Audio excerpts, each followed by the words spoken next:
rule rather than for public welfare. These remarks sparked widespread condemnation across the continent. What did you mean by that statement? Let me speak to Burkina Faso's sovereignty. They maintain their sovereignty. They make their decisions how they use their resources. They make their decisions who their resources go to for military support. That's their sovereign right. But my cautionary tale was just from a military perspective. That was a Senate Armed Services Committee asking me a direct question. Burkina Faso, a lot of great things going on to progress them forward, okay? But then when you look at the military part of it, knowing that that's the epicenter of global terrorism, it was my time to illuminate that this is probably their weakest point, and there needs to be sufficient resources going towards for the whole fight of terrorism in that country. Period.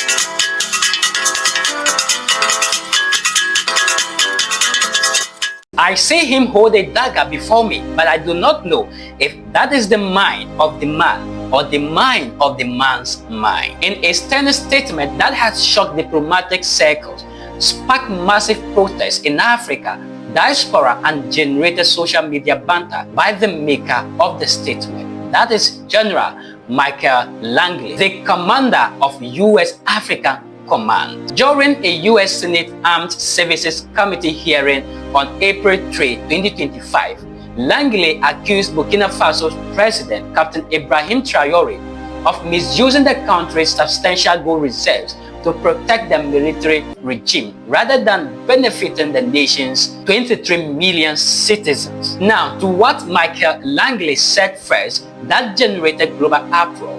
Responding to a question from Senator Roger Wicker about corruption and bribery linked to trade with China, Langley made the following statement. Absolutely, Chairman, I see this and I don't mind calling it out. Captain Ibrahim Traoré in Burkina Faso, their gold reserves are just in exchange to protect the junta regime. Clearly, Michael Langley's remarks suggest that Traoré is diverting Burkina Faso's $4 billion gold reserves to sustain his military rule rather than using them for public welfare. Having said that, Burkina Faso was quick to respond.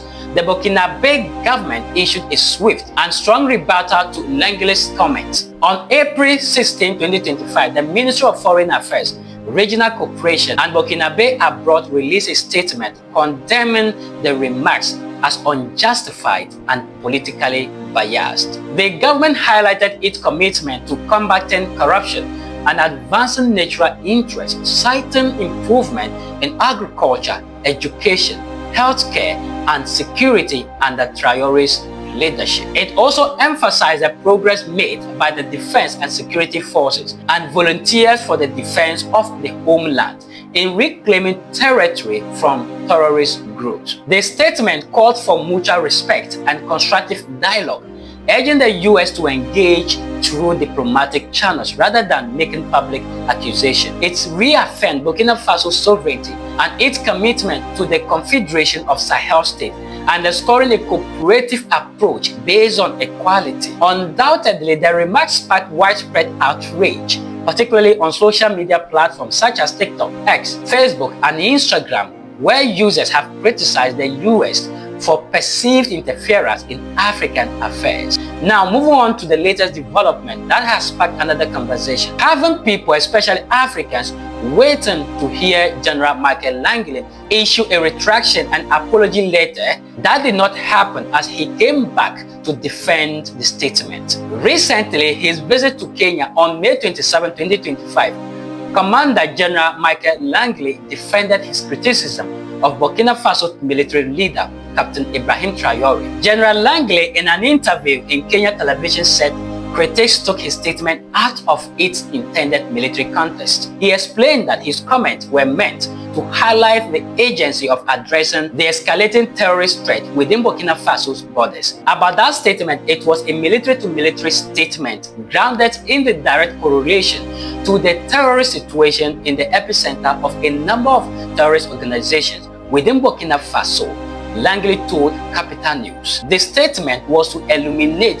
that more resources need to go to the broader problem of terrorism across the country. He clarified that his remarks focused on military resources management and the apparent inadequacy of external support provided to counter violent extremism in the region, not to question Burkina Faso's sovereignty. My comments were reflective of concerns about military resource management, and what military external support they were getting to fight terrorism was insufficient, he added. There is a military answer to a military organization. Langley acknowledged the sovereignty of Burkina Faso, affirming that it is within the country's right to make independent decisions regarding its internal security and alliances. Burkina Faso, like any nation, makes independent decisions regarding their own security and also the selection of partners.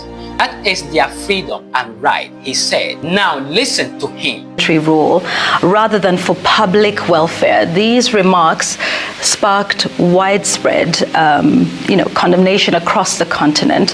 What did you mean by that statement? Let me speak to Burkina Faso's sovereignty. They maintain their sovereignty. They make their decisions how they use their resources.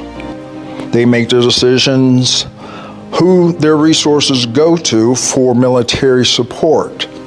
That's their sovereign right. But my cautionary tale was just from a military perspective. That was a Senate Armed Services Committee asking me a direct question. Burkina Faso, a lot of great things going on to progress them forward, okay? But then when you look at the military part of it, knowing that that's the epicenter of global terrorism, it was my time to illuminate that this is probably their weakest point, and there needs to be sufficient resources going towards for the whole fight of terrorism in that country. Period. They make their decisions, though. That's their sovereignty, their sovereign right to make their decisions, what is appropriate, what's not. But I wanted to illuminate that it's going in the wrong direction now. ISIS is getting stronger. JNIM is getting stronger. Al-Qaeda in the lands of the Maghreb is getting stronger in that country. So that is it. Burkina Faso is the epicenter of global terrorism, something every African should concern overly to, and to help kick out terrorism in the continent.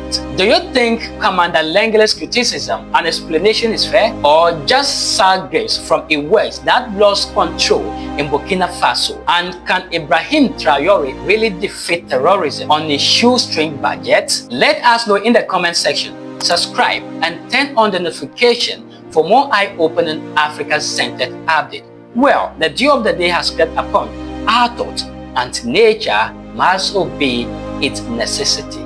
Here is where I drop the curtains. Until we meet again, my name is Paul Lingua, the Africa Waiter.